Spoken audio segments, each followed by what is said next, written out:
Sur mon tutoriel numéro 167 et aujourd'hui on va voir ce que c'est qu'un index unique.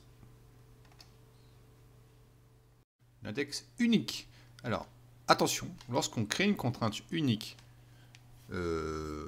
sur votre table, cela crée par défaut un index non cluster. D'accord? Donc il faut le savoir. Par défaut, il y a plein de gens qui s'étonnent parce que ils se demandent d'où viennent ces index non cluster. Par défaut, unique en crée un. Donc unique, pour rappel, c'est pas de doublon, mais qui accepte les nuls, hein, quand vous mettez ça sur une colonne. Alors, ça fait partie des best practices. Moi, mon anglais est toujours aussi merveilleux, de créer un index unique sur les colonnes qui ont des valeurs uniques, hein, ça tombe bien. Ok, donc on va voir comment ça se met en place. Donc on utilise AventureWorks 2014. Donc ce que je vais faire, je vais désactiver le no-code on. Je vais l'activer, pardon. Je vais copier une table, select into, from. Je vais insérer les données. Et on va faire deux distincts en mettant, bien sûr, le plan d'exécution. Parce que sinon, ça ne sert à rien.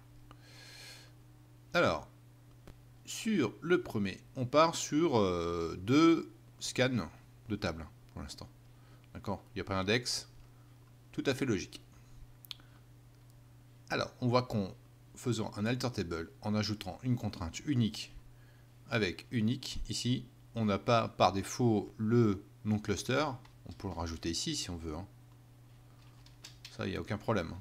D'accord? Par défaut, même moi, quand on rajoute une contrainte unique, on ne met jamais non cluster ici. Hein. On met toujours unique. On va rajouter cette contrainte. Si on refait les deux select, là, l'index est sollicité, qu'on a créé. Mais par défaut, si moi je ne sais pas, si je crée ma contrainte, je ne me suis pas aperçu qu'il y avait un index non cluster qui a été créé. D'accord? Donc on voit que dans deux cas, dans le distinct et non sans le distinct, on a pratiquement non, on a 50% de plan d'exécution. Moitié-moitié. On peut aussi créer via l'index unique, ici, create unique non index cluster. C'est exactement la même chose. D'accord? On crée un index unique ou la contrainte unique, c'est la même chose. D'accord? Il faut... c'est la même chose au niveau syntaxe, hein, pas au niveau fonctionnel. Hein. Une contrainte unique et un index, c'est deux choses complètement différentes. Donc on va voir que sur SSMS, alors on va aller voir la table. On va aller voir... On va faire un filtre, hein, ça va être beaucoup plus simple. Hop. Et on a, vous voyez qu'ici, il y a unique non cluster. Vous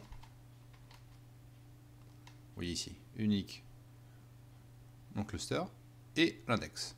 Vous voyez deux chemins, les deux petites icônes sont complètement différentes.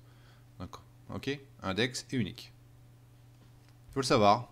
Faites attention quand même. Hein. Ça peut, si vous créez des contraintes uniques déjà sur des colonnes qui sont déjà indexées, sachez que vous créez des index en doublon, qui vont prendre la place pour rien, et ainsi de suite, la fragmentation, enfin, le rebut d'index va être plus long et tout ce qui suit. D'accord? Donc, attention à ça.